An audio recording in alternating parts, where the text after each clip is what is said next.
You've built great relationships with clients, collaborators, and others across your industry. They likely have great relationships with their clients and collaborators, many of whom you don't know. But you'll never know because you never ask for an introduction or, as we'll discuss today, a referral. You're listening to Breaking BizDev with John Tyerman and Mark Wainwright. Conversations that break down, beat up, and redefine business development for the professional services firms of tomorrow. And now for your hosts, John and Mark. Welcome, business developers, doer sellers, firm owners, marketers, sales professionals to another episode of Breaking BizDev. I'm John, he's Mark, and today we're going to talk about one of our favorite topics, referrals. It's a good topic. This is a reprise, and I think it's important that we revisit some of the topics that we've discussed in the past, because a lot of times we'll lay out a clear plan or a process or a how-to, and some people run into speed bumps and they have trouble with it. So we're going to put that process, we're going to put what we've seen sort of under the microscope, and we're going to talk about it. Yeah, I like to think of this as more of like a reflection, like a diagnostic. Sure. Is like kind of like looking inward and thinking to yourself, okay, is our referral process broken? I just want to give a shout out to Matt, who took our listener survey, which is linked in the show notes. Matt gave us some feedback, and he said his favorite episode so far has been the Building Trust at Scale episode. And he liked the inclusion at the beginning of the David Maister's trustworthiness equation, which gave him a useful principle to follow without having to read the book himself. So some people like listening to podcasts, other people like reading. And for Matt, he liked what we had to say. Yeah, I laugh with that because, it's actually a good book, and there's, a bunch of other content in that book, so much so that Charlie Green, and I think Charlie Green's company is called the Charlie Green Associates, has kind of based a practice on, a lot of the concepts that are built in there. But I think the trust equation is good. It's a simple one. And honestly, it makes a lot of sense for those sort of left-brained sort of technical people out there where they're trying to do the math and it's not working. So it's helpful. But yeah, that's a good comment, but it's a funny one. Sure. Thank you, Matt, for the comment. And if you want to send us your feedback, check out that listener survey in the show notes, or leave a review on Apple or Spotify, or give us a comment on YouTube or wherever you get your podcasts. So, all right, Mark. So if listeners want to kind of understand the process that you typically recommend to your clients, they can go back and listen to an early episode of Breaking BizDev called A Referral Process, which we'll link in the show notes too. But Mark, let's start here. You're in this every day, coaching your clients, helping them do better at business development, sales. What have you seen when it comes to your clients asking for referrals? The referral process that we've laid out in a previous episode and discussed in others is based on a lot of content that I've pulled from many different people. So, attribution's sort of all over the place. When you think it through, it's a really logical way to walk through asking someone for a professional introduction to someone else that they might be able to help. Referral. And the whole process makes a ton of sense. But I've seen sort of uneven success with it. I run people through a simple process. I coach and guide them, both as groups and individually, about how to ask for professional introductions. I think one of the things I see initially is there's some initial confusion between sort of references, between referrals, or at least the referrals on how I refer to them, and sort of the serendipitous referrals, the ones that just sort of land in our inbox. We get a random connection from someone. Those are different from actually kind of going and getting them, right? That we lay out in that process. So there's some initial confusion there. And finally, I think people get their heads kind of wrapped around that. I think there's some initial interest because a lot of individuals and frankly firms see this as an untapped opportunity. Yeah. So I think there's some initial enthusiasm and some interest in referrals because by and large, a lot of the firms that I work with do not have an intentional process, do not have sort of referrals as part of their lead generation. Sort of most firms out there in the professional services world that I work with, a lot of them are in the architecture and engineering world, don't really discuss lead generation, or lead generation is we're going to go to a conference, we're going to go meet some people at a networking session, or we're going to wait till our marketing department goes and finds some solicitations, some RFPs that are out there in the world, and they're going to send those to us and we're going to go on, right? That's sort of their world of lead generation, right? They don't get web leads, they don't get referrals, they don't, there's a bunch of stuff they don't do. So there's some initial interest in this. We like that. That's interesting. But then other things that, after that interest, I see, some people, they kind of chicken out, right? They never ask. They kind of make excuses. Then maybe when they do finally get the gumption to go and ask for an introduction to someone from one of their professional contacts, they only go halfway. What do you mean? Hey, if you know anyone, an introduction would be great, right? Hey, if you know anybody that could use our help, great. That's halfway, right? So it's not the follow through. So that's all right. Here's the control F moment, right? Grab your highlighter, and if you're going to send out an email asking for a referral, highlight if you know anyone. Right. Search for that in the draft that you put together before you send it out. Yeah. If you know anyone, and there's a bunch of problems wrapped up in that. So that's in practice, right? That's me actually out there working with, hundreds of people, walking them through a process on referrals and not seeing a ton of success. And it's kind of a point of sort of personal frustration for me because I believe in the process. I regularly use this process. I use it as an important part of my pie chart of lead generation. And I have used it successfully, as in I have had a referral conversation with a close professional and kind of / personal contact with mine in the past. Yeah. And I've gotten good introductions to people, some of which have ended up being clients. So I have seen it work. And for left-brained, process-oriented individuals, this is actually a handy tool, but it hasn't really played out a lot. So what we're going to talk about next is sort of the diagnostics, right? We're going to what's going on?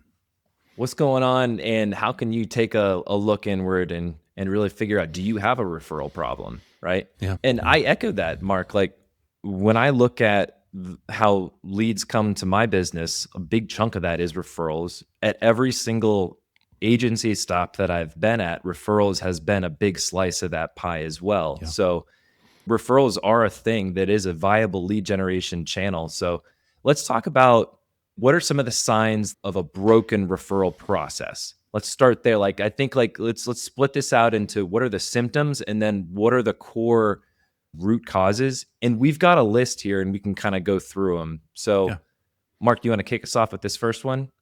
Yeah. So, we're the doctors here. We're looking at the patient coming in that is ill. We're like, what are the signs? What are the symptoms that we're seeing here? So one of the easy ones is you haven't asked for a referral in the last, 2 or 3 months. It just hasn't happened. I'll ask people, it's like, did you ask them?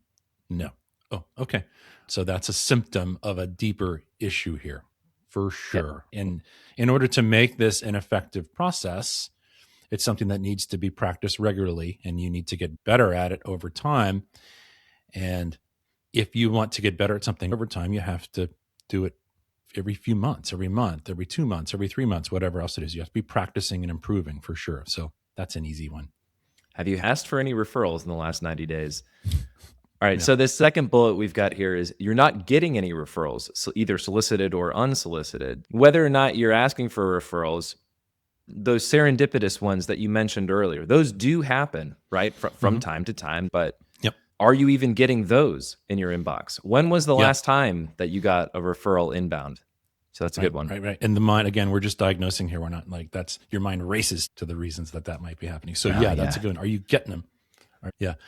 Right. So the other one is there's just a general lack of urgency around referrals, and good urgency, right? Good urgency is focused, intentional effort, right? So there's just a lack of that. It's, people kind of roll their eyes and they go, well, and then so they don't see it potentially as a viable sort of thing. So yeah, there's another one that says, oh, okay, there's a red flag. So another sign of a broken referral process, I don't know if it was you or I or who came up with this one, but if you look at your contacts on LinkedIn, let's say you've got 10,000 LinkedIn followers, right? So you should be able to tap that network. But if you've got a tough time going through those contact lists and those relationships and picking out who might be a good referral source, that might be a sign of a broken referral process.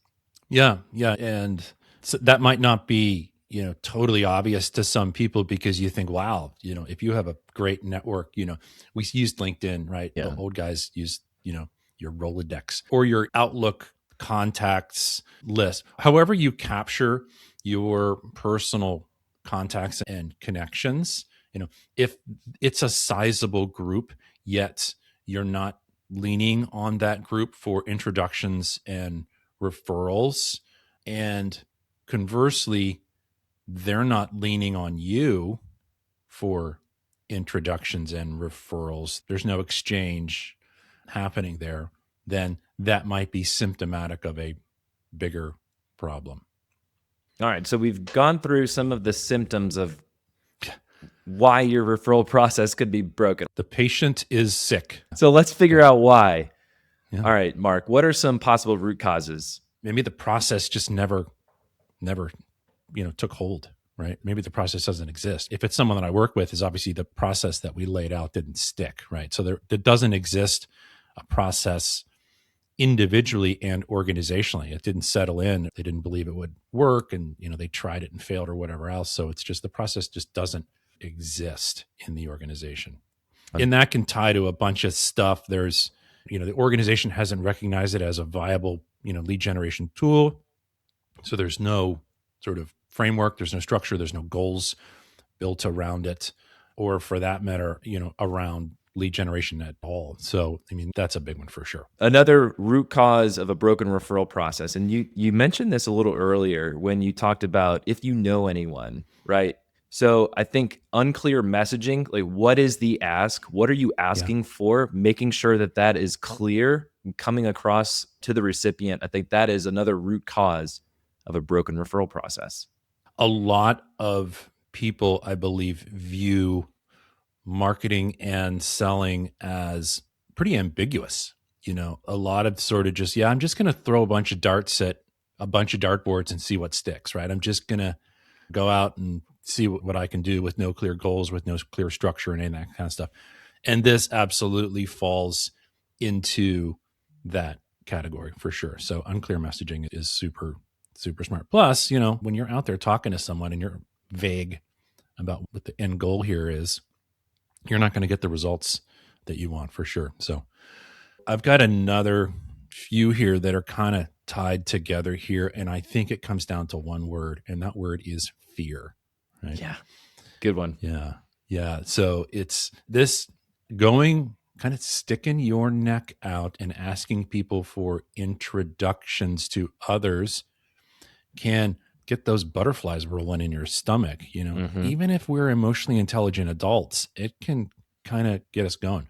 So we don't, right? So there's a few fears, right? There's fear of refusal. If I actually get to the point where I talk to this person and I ask them about referrals and I walk them through the process and they kind of get to it and they're like, yeah, I don't know anybody, then you kind of run into a brick wall, and people are really scared about that. People are like, what if I do it and I fail?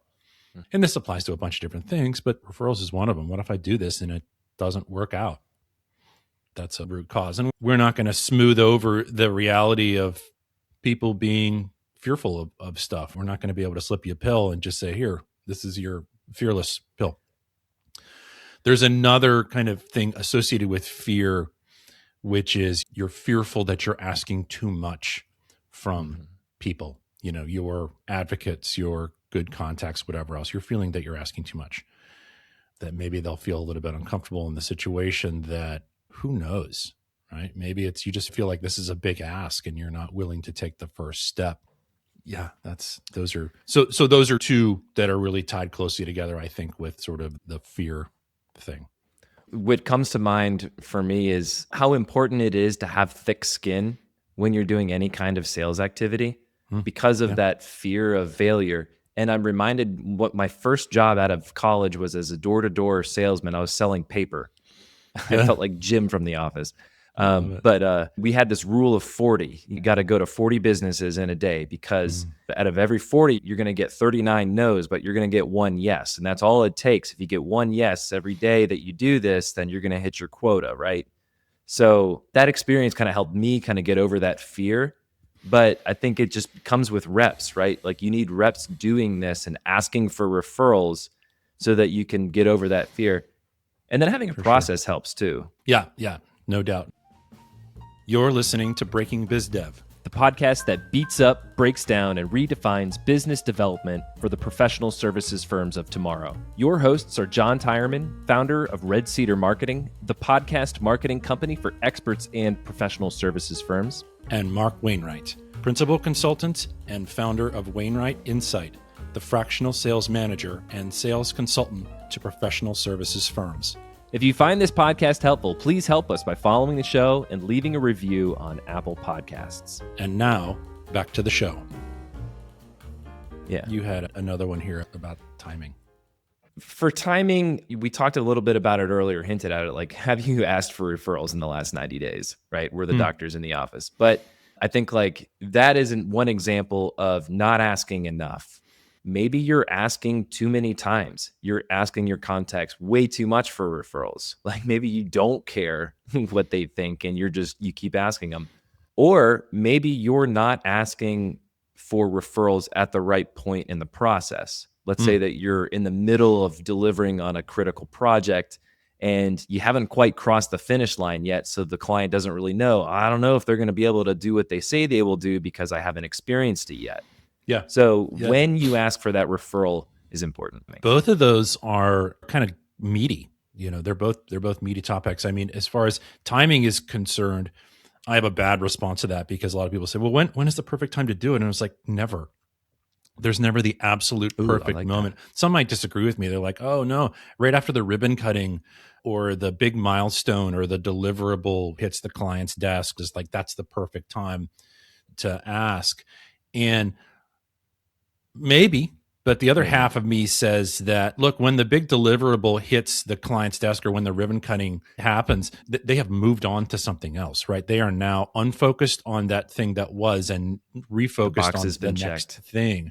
And plus, just imagine like you're the engineer that's working on this project with someone. The ribbon cutting is quite literally the end of your relationship. It's potentially that will not proceed beyond that. And they've kind of moved on. Sure, you've developed the relationship with the client or collaborators or whoever else it is. You've done all that work, but everybody's attention is now shifting elsewhere. And then all of a sudden, if you don't do it in the moment, then you think there's a month goes by, 6 months goes by, whatever else. And all of a sudden you start thinking, oh, I've lost track with those people now. So from my perspective, the best time to do it is now or yesterday. Or it's an interesting topic, and I can totally see your perspective, Mark. And I think it probably largely depends on the relationship, the individuals involved, and the nature of your work. To me, those are kind of like the big factors at play in the timing equation and when it makes sense. And this actually ties in to another one that we kind of have on this list, you know, as a root cause, which is like, you know, you are fundamentally working towards a deliverable and not a referral. Now, that might strike people kind of oddly, and they think we have to work towards a deliverable because that's what we're here to do, right? That's our job is to work towards a deliverable. Sure. So I'm not referring to the actual quality of the product or whatever else, the service done, or how well you're serving your clients, whatever else. If you want to do this work, if you want to do it great, you want to have overjoyed clients, and you want to be able to leverage that relationship in the future, that means you need to produce someone who's going to be ready and frankly overjoyed to make some introductions. So it's just a different mindset, I think. It's just a different approach than just working towards a deliverable and then we're done. Or it's I'm working towards creating a long-term relationship where the client is overjoyed to introduce me to other people that I might be able to help. Well, and both can be true. And I think that's the whole point is it's another dimension to the delivery of the work. And that's like the satisfaction, net promoter score. What times does that peak and valley and those kinds of things? You can get scientific with it. But I think your point is really valid. Another root cause of a broken referral process that we've got here, I love this one, is the attribution one. So you're getting referrals, but you don't know where they're coming from. Are they referrals? Oh, wait, someone filled out a form on the website. That's an organic search, right? Maybe not. Maybe they were sent by Bob, a past client from a couple of years ago, and you just don't know. This is kind of one of the root causes that ties into one of those symptoms that said, you just don't know, or no one's keeping track, or there's no sort of formal process, because having a process is not just the front end of how you prepare and actually do it, but it's also on the back end is that how are we staying organized? How are we capturing the results from this? How are we grading our overall performance? And those are all definitely sort of root issues that contribute to referrals just not working. For sure, you have to. It doesn't contribute to just referrals. This is a critical issue because if you don't know where leads are coming from, then you're flying blind in terms of where you're placing your marketing investments. The last one that we had here that I think we wanted to touch on is that you believe that a referral or an introduction or a letter of reference, those things are different things, but you believe all these things are going to just come from you doing a fantastic job at the work, right? Your product, your deliverable, your service, your campaign, your whatever you do as an expert is going to be so good that it's just going to do all of this for you, right? Yeah. It's going to create referrals. It's going to attract people to you. It's going to do all the marketing for you. It's going to do all the lead generation for you, right? That the work product is strong enough and known enough and just viewed by people out there in the world that, this is just going to create a windfall of new business. There's a place for show, don't tell in sales and business development, but it can't all be show and no tell.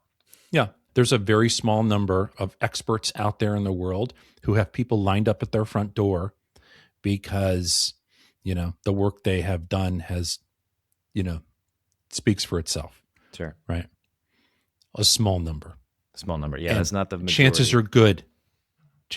And I'm going to stick my neck out here a little bit, John. Chances are good the people listening to this are not in one of those firms. And I want to say I think it's okay because it's a more realistic view of sort of how the world works. Is like, no, actually you need to market, you need to sell, you need to use all the tools that are out there to find and win new work for sure. So, all right. So those are all some symptomatic root causes. We went deep. We looked at sort of what's actually going on in people's heads with all this stuff. So yeah, there we sit, John. We are the referral doctors and we'll be taking appointments next week. So here we go. There needs to be a kind of a jumping off point here. It's like, let's do we it. Found the bottom. Let's kind of climb out here. It's like, how should firms and people, individuals, rethink referrals? One of the ways out of this is just to start taking all this more seriously. And what that means is that organizationally, someone needs to kind of lead and ask for the plan. What are our goals? What's the structure? What's the framework? How are we going to build this into our organization as a fundamental way that we go and find new leads rather than just waiting for them to show up in our inbox and then entertaining them from that point on. So yeah, this is fundamental for me. We need to flip the switch that says we need to be proactive. We need to go get them. And this is a fantastic tool because it's something that individuals can go out and execute on, right? We're saying two things here. We're saying that organizationally, you need to have some expectations and some goals, and there needs to be sort of organization-wide. As far as planning and execution is concerned around referrals, it's like one person can create their plan and go execute on it. And that's it, right? You don't need the marketing team support or big, large team meetings with people and all kinds of stuff. It's like, no, you can just go execute on this on your own. So there's a few sort of, The go and do's. yeah, I mean, like as far as like how our brains need to shift a little Yeah. bit. But we have a couple go and do's here for sure. What you just said, individuals can take this on. So let's give folks out there something that they can go and do today. So if someone's listening right now, what's one thing that they should do to help them kind of move forward towards a more proactive referral process? Yeah, there's a few. There's a self-assessment, self-reflection sort of stuff that says, have I done this in the past? Has anyone in my firm done this in the past? Have we embraced this organizationally? Is there a process? Is there a structure out there that we can lean on? Sort of look in the mirror a little bit, understand where you sit in the world. Because, folks, this happens in a lot of industries out there with a ton of success, right? There's a bunch of professional services professionals out there in the world who create these really powerful relationships with others through referrals. So yeah, it happens. So you have to do, there's a little self-assessment. I think there's the other easy one for us, and this is just our plug that we'll throw in here again for a previous episode, right? We laid this out in a previous episode, and people should just go and revisit that because the process really hasn't deviated. And frankly, if people say, oh, those guys on Breaking BizDev are just full of it, I'm sure there's a better, easier, faster way to kind of do this whole thing. Go find one on your own, right? There's a bunch of people out there who have, really clear, simple, not easy, but simple processes laid out around referrals.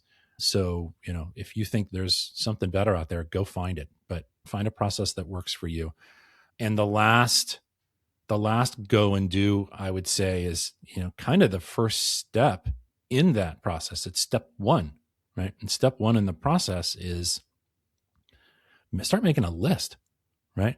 Bust open your spreadsheet or your whatever and just start making a list of potential candidates, people who you might want to ask for an introduction, not making a list of the people that you need to get introduced to, right? Those are different things. Distinction. So, important distinction, right? I'm sure there's plenty of people out there in the world and it's like, oh, wow, if I just knew that person, it would be great. No. If you find your way to that person, okay, great. But we're talking about a bunch of people who you are close to, who are your advocates, who know and trust you, and who would be willing to take that step with you to make some introductions. So just start making a list. And if you're thinking you need a list of 100 people to get started, you're wrong. You need a list of 1, maybe 2 to get going, right? And this ties way back, John, to something we mentioned earlier is that, right, if you've got a LinkedIn connections of thousands of people,